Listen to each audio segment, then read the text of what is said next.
Welcome to RuralStrong, where we talk real challenges and bold solutions in rural economic development.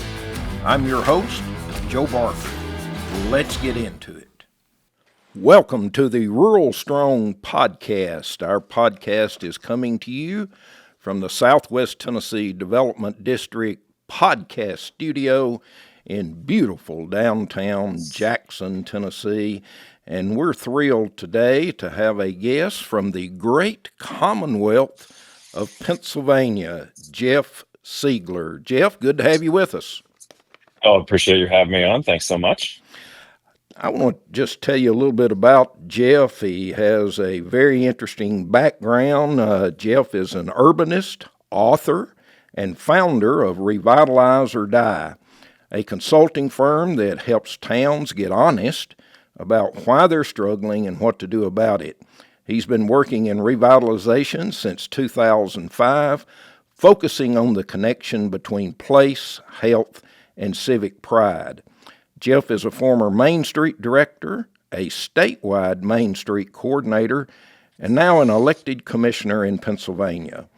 Jeff combines on-the-ground experience with blunt, practical advice for communities that are tired of decline and ready to do the hard work. He's the author of Your City is Sick and speaks regularly across the country on the devastating effects of apathy, poor design, and low civic standards. Jeff, again, great to have you with us, and let's talk a little bit about how you got in the revitalization business. Yeah, absolutely. So I guess growing up in a bit of a struggling Rust Belt town was one of the reasons. I come to later in life realize what an impact that had on my life and my family. That the type of place where when we graduated, folks said, "Hey, you probably should find somewhere else. You probably want to think about living in another community, so that hopefully that we could achieve the type of life that they thought we deserved." And that's a tough thing for a parent to have to do, and I see that a lot. So that was kind of not that I necessarily, not that that's decided everything, but that was a bit of background. But later, somehow got fascinated by the idea of land use when I lived out west, and took me to grad school to study urban planning. And when I studied urban planning, I got a job for a real estate developer, and he would renovate old buildings. And it was pretty amazing firsthand to see how when renovating, a building and you started to transform a block and the neighborhood started to change, and people then began to change. And it was just really eye-opening, and kind of set me down this path where understanding that, as the surroundings change, as our conditions change, people adapt. And that's kind of that's what brought me here is seeing how important it is that we have nice surroundings, that we have a built environment that is worthy of the people that call it home, because it's such a big part of our lives and our health and well-being. As you work in these communities, Jeff, whether it's an urban community or a rural community, what are some of the common threads you see that are, I guess, some of the root causes of communities not growing?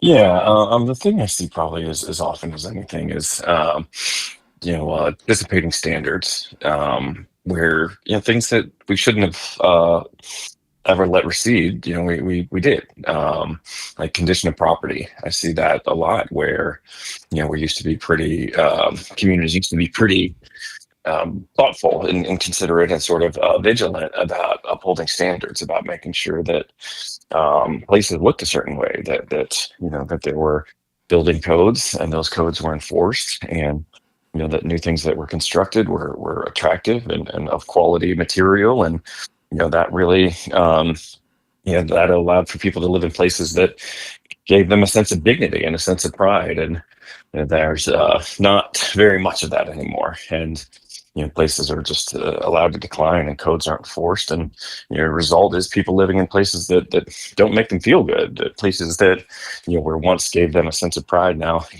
make them feel apathetic or even ashamed.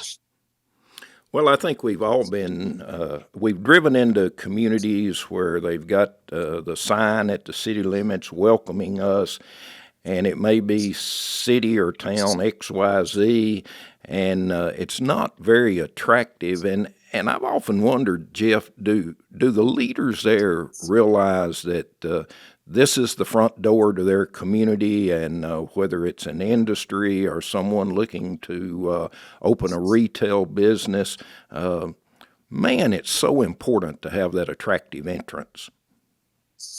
It does. I mean, it's an announcement of who you are, and tells people, here's what you can expect to encounter when you come to this town. And it's amazing how often it's overlooked. And it's that sign, but it's also the condition of downtown and the sidewalks and the buildings. I look at it this way: it's an announcement to the outside world who you are, and how you carry yourself. I mean, it's just the same way as how you dress in the morning. The clothes you choose to wear are a signal to other people what you want them to know about you. It signals who you are, and kind of what you value. And I think the same of that sign, or the downtown, or the sidewalks and the buildings. It's, here's who we are. Here's what we want you to know. And what I think is, and that's a big part. But what's even, I think, a bigger part of that equation is what it says to you about yourself, what it says to residents when their community's in that kind of condition. It's like, oh, well, I'm the type of person then that lives in a rundown place.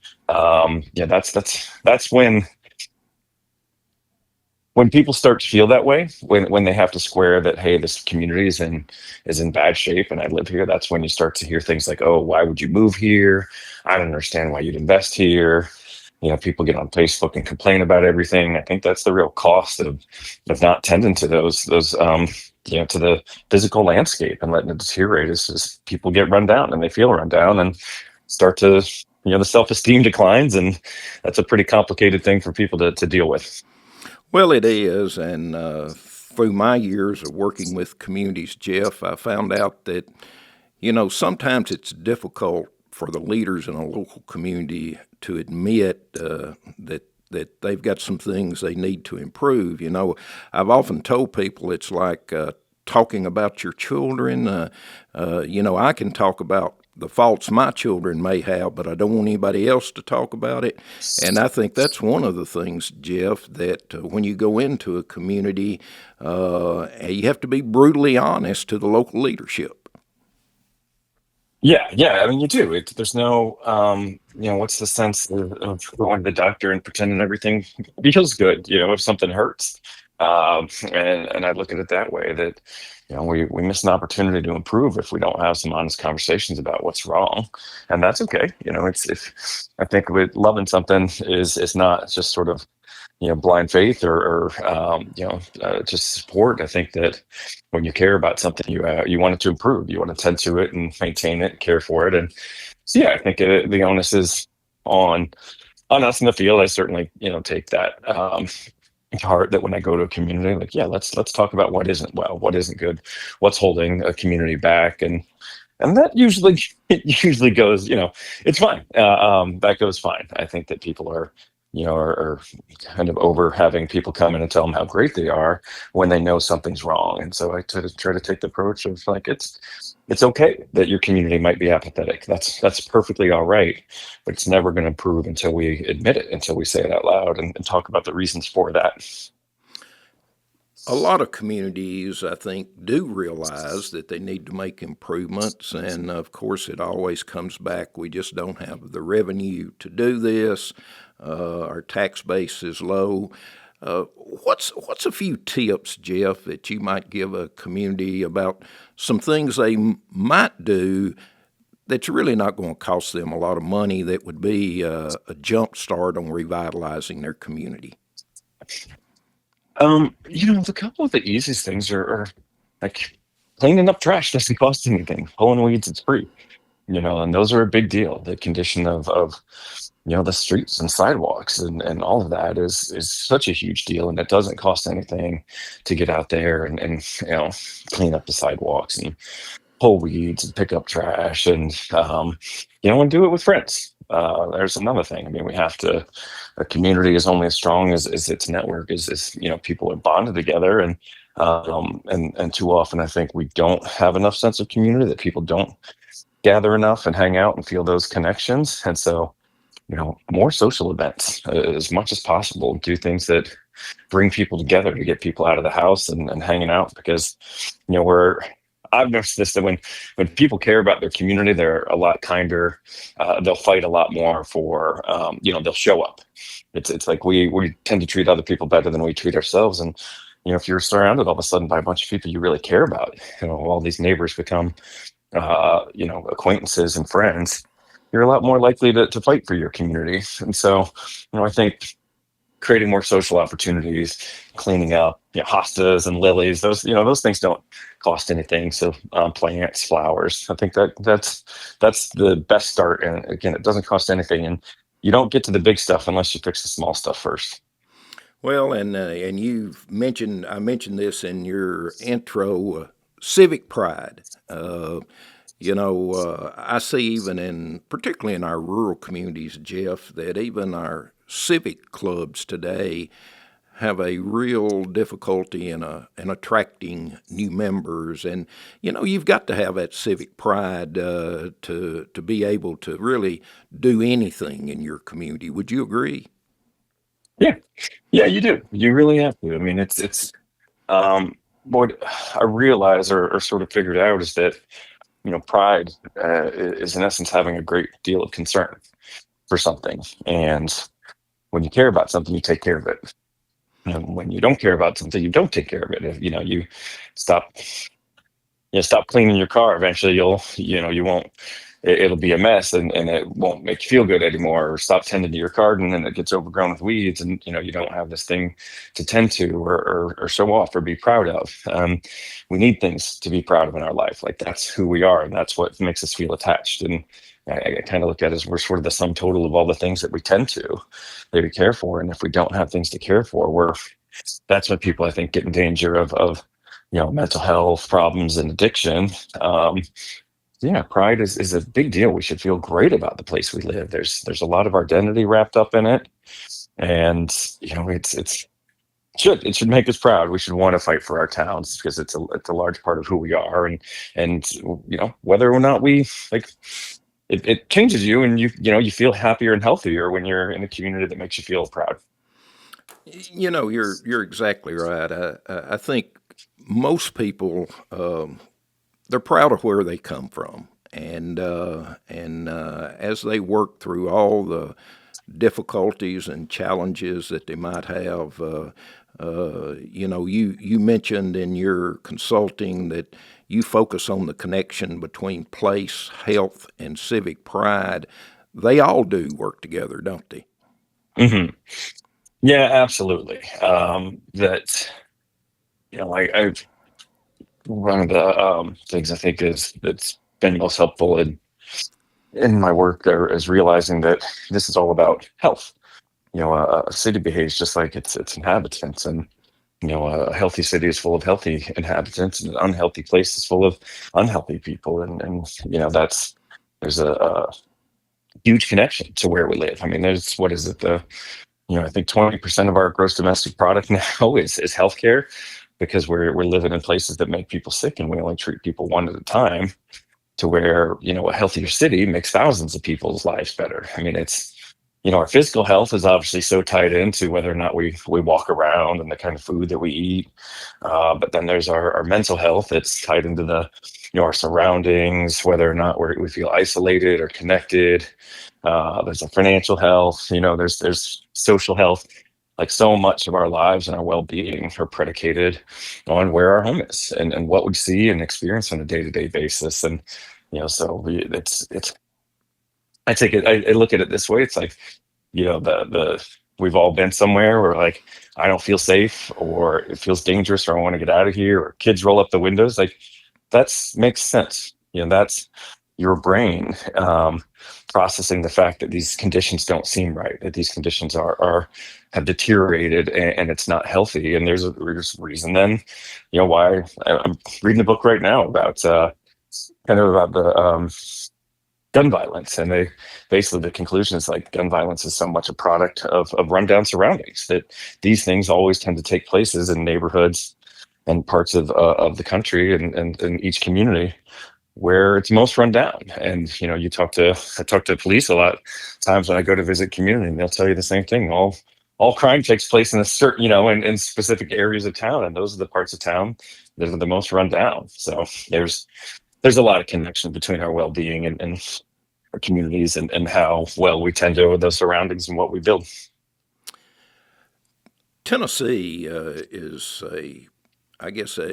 very involved in the Main Street program, and I know you've been a Main Street director, a statewide Main Street coordinator.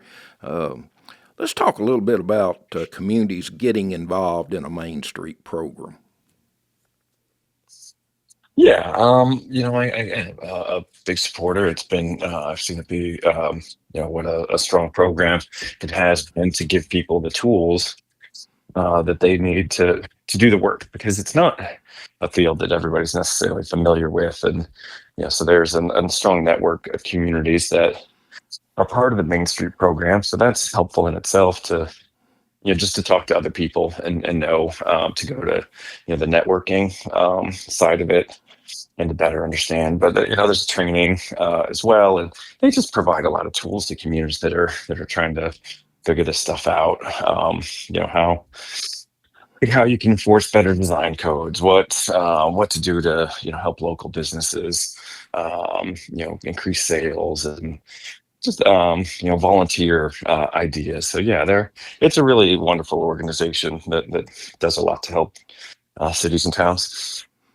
As you work with communities and talk to them about recruiting retail business,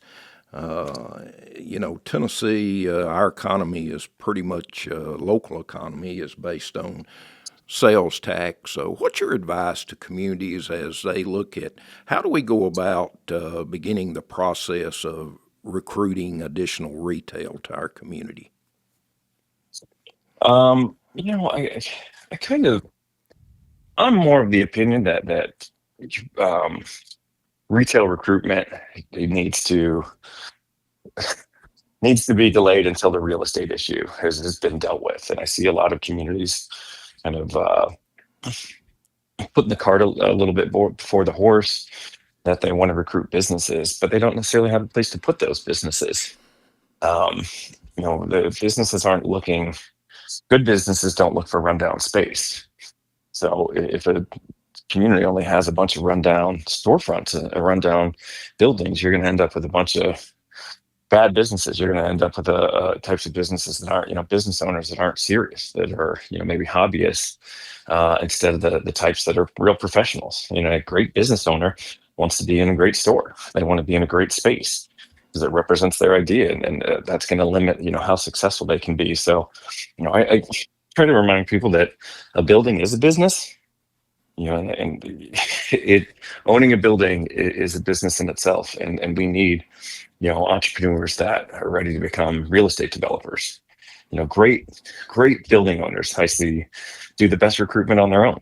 They fix up a building and they go seek out tenants. So just I think it's a lot of communities could stand to put a pause in their efforts to recruit retail, and instead should focus a lot more on, how do we take local contractors and to turn them into developers? How do we take building owners, existing ones, and get them to understand that, hey, there's money to be made if you renovate this thing. How do we help get them to that point? Because, you have a bunch of pretty buildings, a bunch of fixed up nice buildings, your recruitment efforts get a lot easier. I'd like to get your thoughts, Jeff, on business incubators. We get into discussions about growing your own businesses and developing an incubator where you can share costs.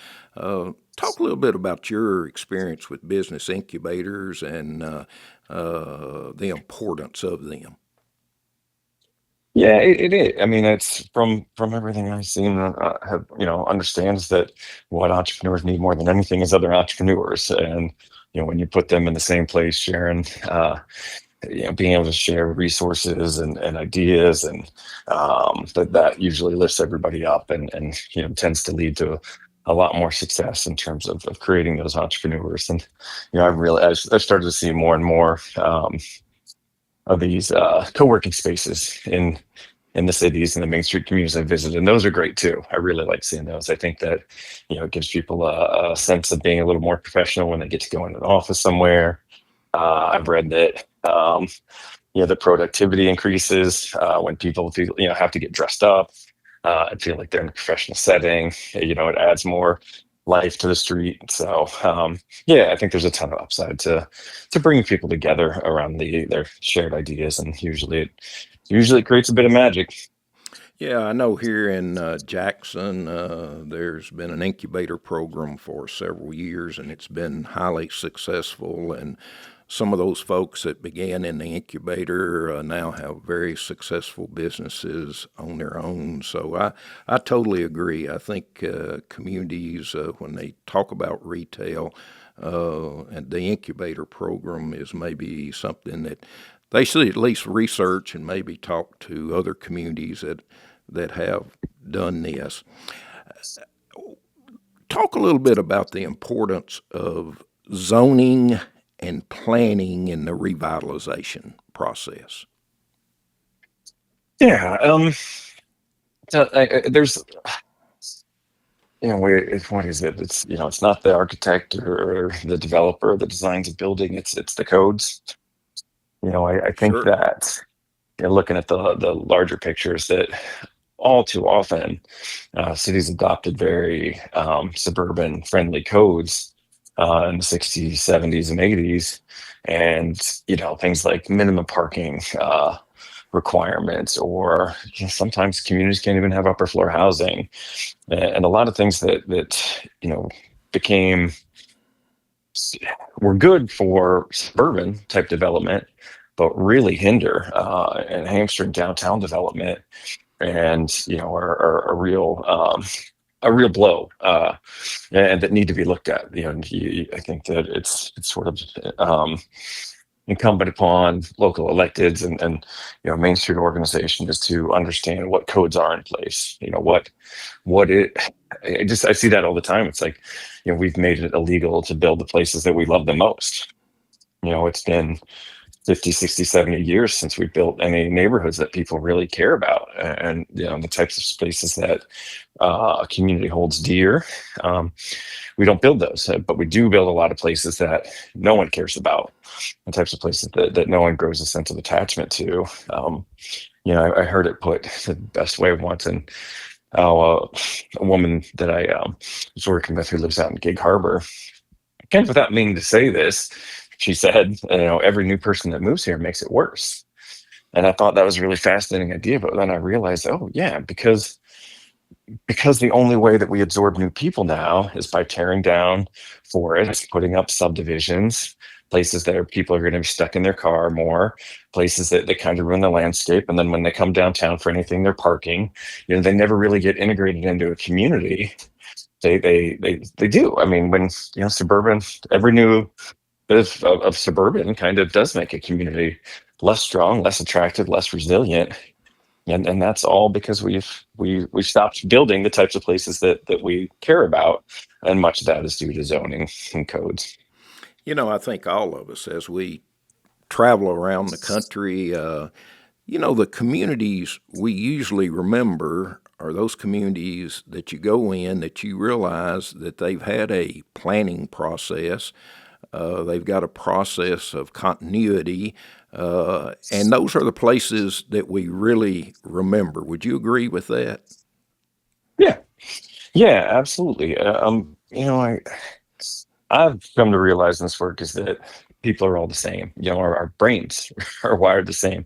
We all find the same places beautiful. There's a reason why Main Street is the most attractive part of town, because that's because it's usually built with quality materials. It was built with craftsmanship. There was patience.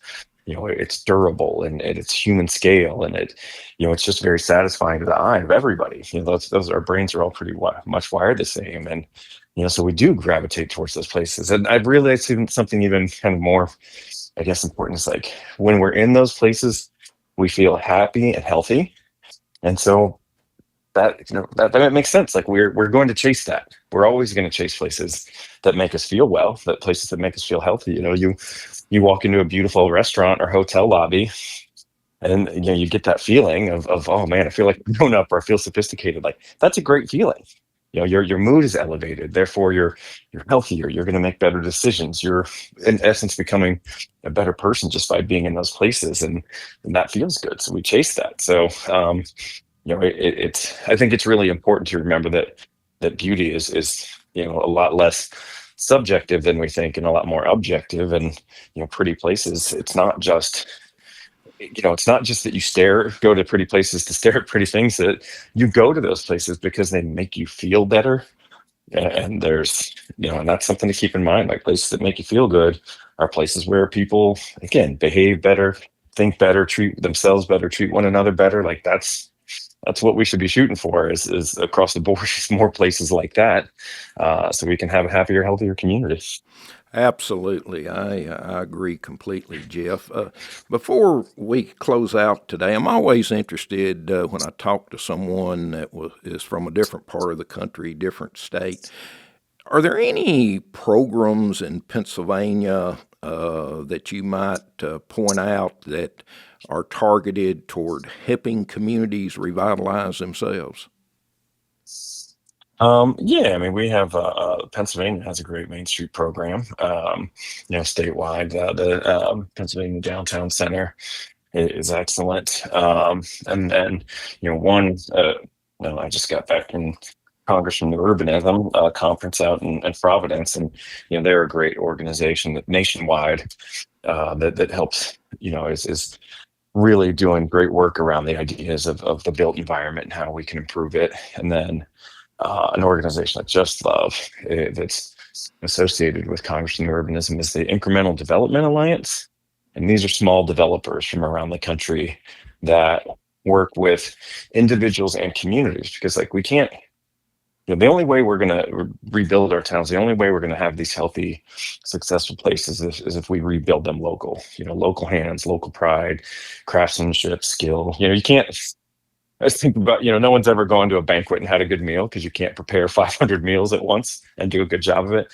You can't build 500 houses at once and have them be, quality and attractive. And so, our cities were built one building at a time and one house at a time, and they have to be restored and rebuilt that way. So we need a lot of small developers, and the Incremental Development Alliance does a great job of helping individuals become small developers, but also communities become better at being the type of places where small developers can flourish. Sure. Well, super information, Jeff. And before we leave, I know you do consulting work. Tell our listeners if they would like to speak with you or talk to you about maybe working in their community, how do you get a hold of Jeff Siegler?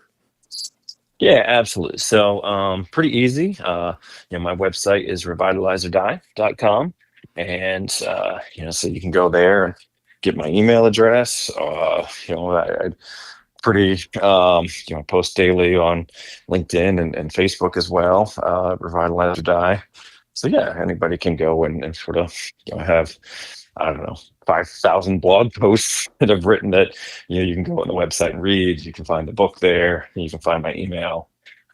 So yeah, please, if you have any questions or want to reach out, feel free to go to the revitalizerdiet.com and shoot me a message. Thanks so much, Jeff. I appreciate you taking the time to be with us on RuralStrong. Great information today. I wish you the best, and if we can ever work together down the road, please holler at me sometime, okay? All right, sounds great. Thanks for having me on. All right, Jeff. Thank you very much. Thanks for joining us on RuralStrong. If you found this helpful, share it, and follow the show for more insights from rural leaders making a real difference. Until next time, stay rural strong.